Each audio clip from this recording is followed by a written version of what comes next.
देखो, potential energy of dipole in a uniform electric field, बेटा आप ध्यान से समझना कि इलेक्ट्रिक फील्ड में डाइपोल को रखने पर, है ना, ये इसको कहाँ घुमाएगा, इलेक्ट्रिक फील्ड के डायरेक्शन में। मान के चलो कि ये माइनस चार्ज है, क्यू, है ना, माइनस क्यू, और ये प्लस क्यू चार्ज है, प्लस क्यू चार्ज है, तो इसको किस डायरेक्शन में घुमाएगा, है ना, इलेक्ट्रिक फील्ड के डायरेक्शन में। बट और ये मान के चलो कि एंगल जो बन रहा है ये थीटा एंगल बन रहा है, कौन सा, θ1 एंगल, ठीक है। ये जो, क्योंकि भाई घुमाएगा तो यहाँ पर तो टर्क हो गया ना, अब टर्क हो गया तो एक एंगल पर घुमा रहे हैं, मान के चलो थीटा। मैं क्या कर रहा हूँ कि इलेक्ट्रिक फील्ड के अगेंस्ट में इसको मैं क्या कर रहा हूँ, अगेंस्ट में इसको ऐसे घुमा रहा हूँ, क्योंकि डाइपोल को, है ना, इलेक्ट्रिक फील्ड के चलते इस डायरेक्शन में घूमेगा, इलेक्ट्रिक फील्ड के डायरेक्शन में। मैं इसको सोच कर रहा हूँ कि इसके अपोजिट डायरेक्शन में, उल्टे डायरेक्शन में इसको घुमाऊं। तो अगर उल्टे डायरेक्शन में ऐसे इसको घुमाऊंगा तो ये θ1 है तो ये θ2 हो जाएगा। बात समझ रहे हो, ठीक है ना। कोशिश कर लेगा इधर जाने का। जब उल्टा डायरेक्शन में घुमाऊंगा बेटा, तो आप जानते हो कि इलेक्ट्रिक फील्ड के अगेंस्ट में अगर कोई चार्ज को, है ना, लाते हैं या इलेक्ट्रिक फील्ड के अगेंस्ट में काम करते हैं तो पोटेंशियल स्टोर होता है, आपको पता है।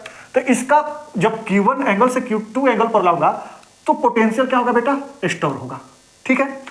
अब उसी पोटेंशियल के वैल्यू को हम लोग यहां पर निकालेंगे, ठीक है। तो मैंने बोला कि मुझे इलेक्ट्रिक फील्ड के अगेंस्ट में कुछ वर्क डन करना पड़ा। वो वर्क डन क्या होता है, वो वर्क डन होता है F इंटू dx। थोड़ा सा मुझे डिस्प्लेसमेंट चेंज करना पड़ा, लेकिन एक्चुअली में फोर्स जो लगा रहा हूं बेटा वो dx का मतलब डिस्प्लेसमेंट, यानी कि कुछ चेंज अगर लीनियर पाथ में होता है A पॉइंट से B पॉइंट तक तो dx बोलते हैं।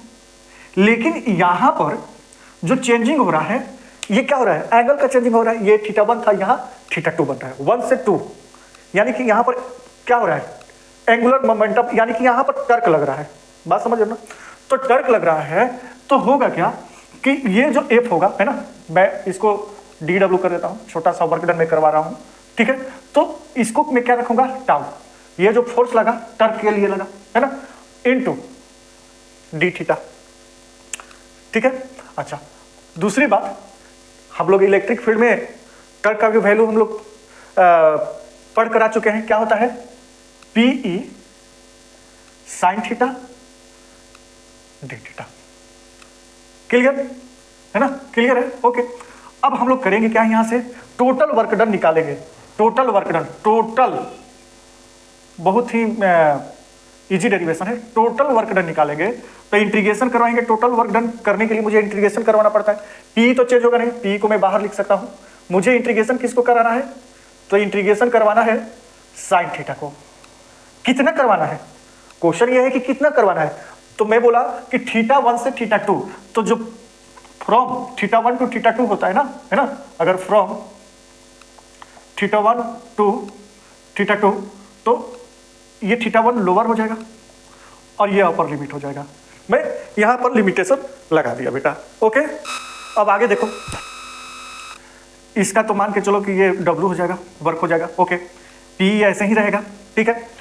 अब जानते हो आप कि साइन थीटा का इंटीग्रेशन करोगे तो माइनस कोस थीटा हो जाता है।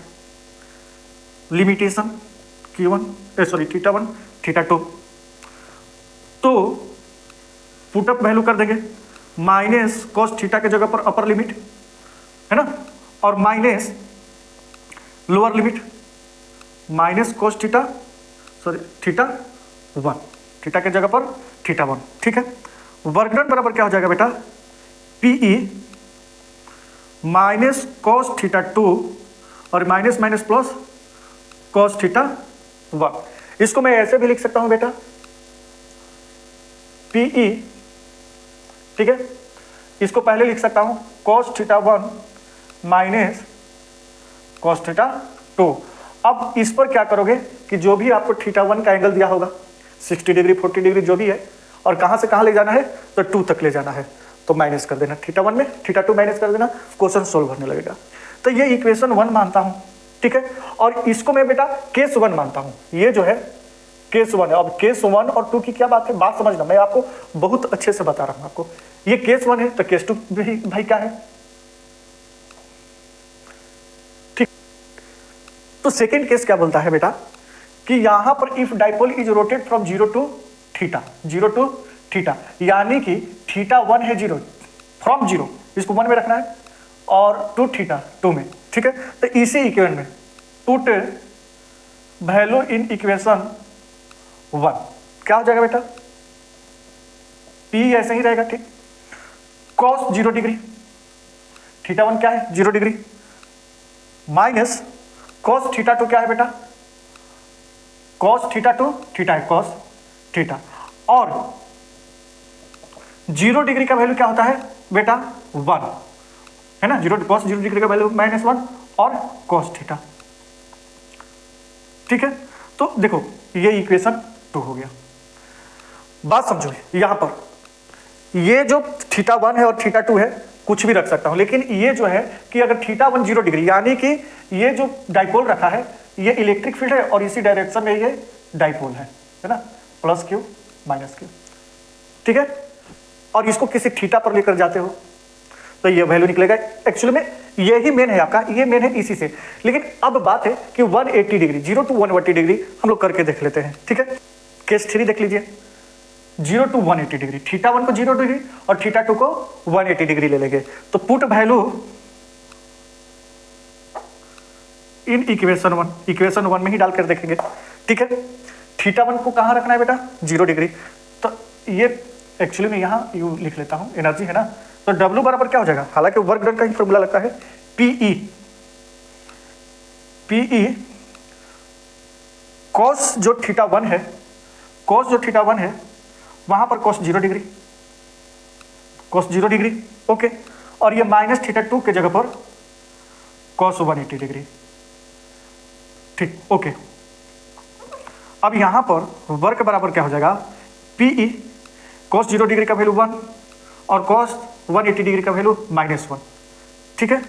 तो एनर्जी बराबर क्या हो जाएगा, अब एनर्जी लास्ट पर लिख रहा हूं, तो ये बेटा ये माइनस माइनस प्लस हो जाएगा 1 1 2, तो ये क्या हो जाएगा बेटा 2PE,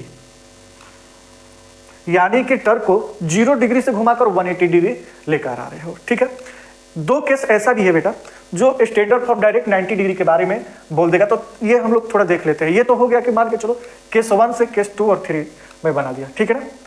अब एक चीज और बात है यहाँ पर, और में ये भी तो 0 डिग्री टू थीटा है, ये इक्वेशन 2 जो है 0 डिग्री टू थीटा है, तो 0 डिग्री टू थीटा पर अगर ये सेकेंड केस का इक्वेशन 2 आया है तो थीटा 1 तो 0 डिग्री ठीक है, थीटा 2 की जगह पर 180 डिग्री की जगह पर ये पुटअप करके रख सकता हूँ क्या था आराम से, यू बराबर ये वाला, ये यही वाला 0 टू 180 डिग्री का मैं बता रहा हूं, PE ये 1 माइनस कॉस 180 डिग्री, ठीक है। अब क्या हो जाएगा PE 1 minus minus 1 minus minus plus बेटा, तो 2PE, मतलब कैसे भी करोगे सेम आएगा, ठीक है। लेकिन कभी कभी देखो ये आपके पास फॉर्मूला आ गया थीटा 1 टू से थीटा 2 एंगल तक, तो 90 80 जो भी रख रहे हो, लेकिन कभी कभी आ जाता है कि 90 डिग्री से बताओ किसी एनी एंगल पर, तो वो मैं भी करके दिखा देता हूं आपको, ओके। केस 4 देख लीजिए आप, ठीक है ना। केस 4 में if dipole is rotate from 90 to theta, ठीक है, थीटा 1 जो π/2 है, तो क्या करेंगे वही पुट वैल्यू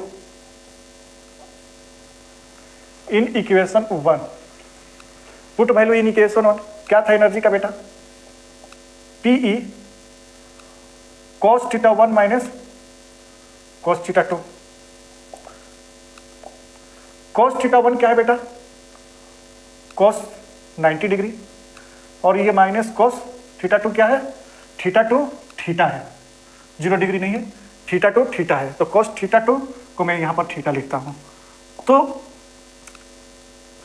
PE cos 90 का वैल्यू क्या होता है, cos 90 का वैल्यू बेटा होता है 0, और ये cos थीटा है ही, तो ये क्या हो जाएगा माइनस, ये 0 है, ये माइनस आगे आके लग जाएगा और ये cos थीटा हो जाएगा, ठीक है। तो ये देखो इक्वेशन में वैल्यू पुट अप करके केस 4 भी मैं बता दिया 92 थीटा, लेकिन ये कभी कभी पूछ ही देता है कि डेरिवेशन करो, तो डेरिवेशन करोगे तो जो मैं पहले ये फार्मूला लाया था सेम ऐसे ही आपको करना है, कैसे करना है मैं आपको दिखा रहा हूं, ठीक है। लेकिन इसके पहले ये देखिए कि 90 डिग्री ये इलेक्ट्रिक फील्ड है, अब यहां पर बेटा जो टर्क है ना ये ऐसे है, Q plus charge, Q minus charge. और ये क्या होता है, ये 90 डिग्री के एंगल के होता है, परपेंडिकुलर है ना। अब यहाँ से ये ऐसे घुमाओगे थोड़ा सा तो थीटा लगेगा, तो वही 92 थीटा हो गया। आपको बात समझ में आ गई होगी, ठीक है। तो इसको हम लोग थोड़ा सा कर लेते हैं डेरिवेशन। तो देखिए इसको तो इक्वेशन 1 में रखकर ये वैल्यू निकाल लिया 92 थीटा का, बट मैं अब डेरिवेशन कर रहा हूँ। तो जैसे आप जानते हो डी डब्ल्यू बराबर क्या हो जाएगा, है ना, फोर्स इंटू डी एक्स। और ये फोर्स क्या है, टर्क के रूप में है, तो ये, और ये डी एक्स लेंथ तो है नहीं, एंगल है, तो डी थीटा होगा। ओके, अब डी डब्ल्यू टाउ का क्या होता है, P sine theta D theta, है ना। बेटा टोटल वर्क डन बराबर क्या हो जाएगा, टोटल वर्क डन बराबर क्या होगा, क्योंकि ये स्मॉल वर्क डन है तो इंटीग्रेशन लगा देंगे टोटल वर्क डन का। अब तो यही जानते हो, पी कांस्टेंट है, बाहर कर दूंगा, और साइन थीटा का इंटीग्रेशन करूंगा। लेकिन साइन थीटा का जो इंटीग्रेशन करूंगा, वर्क डन जो निकालना है मुझे, कहां से निकालना है, 92 थीटा, 92 थीटा। तो यहां पर 90 कर दूंगा और यहां पर थीटा कर दूंगा। अब यहां पर ध्यान दो बेटा, डायरेक्ट ये तो कैंसिल हो जाएगा, ये टोटल वर्क डन हो गया, पी ऐसे ही रहेगा। साइन थीटा का इंटीग्रेशन करोगे तो माइनस कोस थीटा होगा, जानते हो। और लिमिटेशन क्या है, 92 थीटा। तो वर्क डन निकालेंगे बेटा,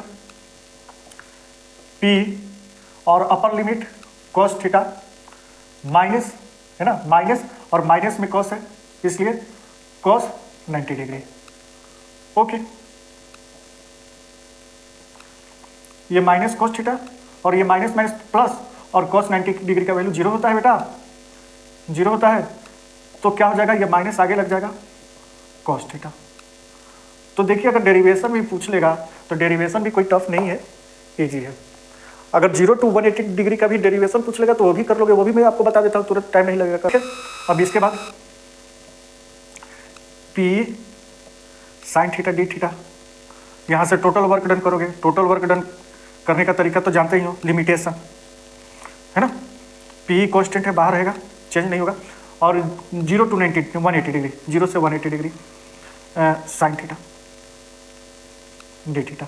ओके, टोटल वर्क बराबर क्या हो जाएगा बेटा, ये पी हो जाएगा, साइन का क्या होता है माइनस कॉस थीटा, लिमिटेशन क्या है 0 to 180 डिग्री।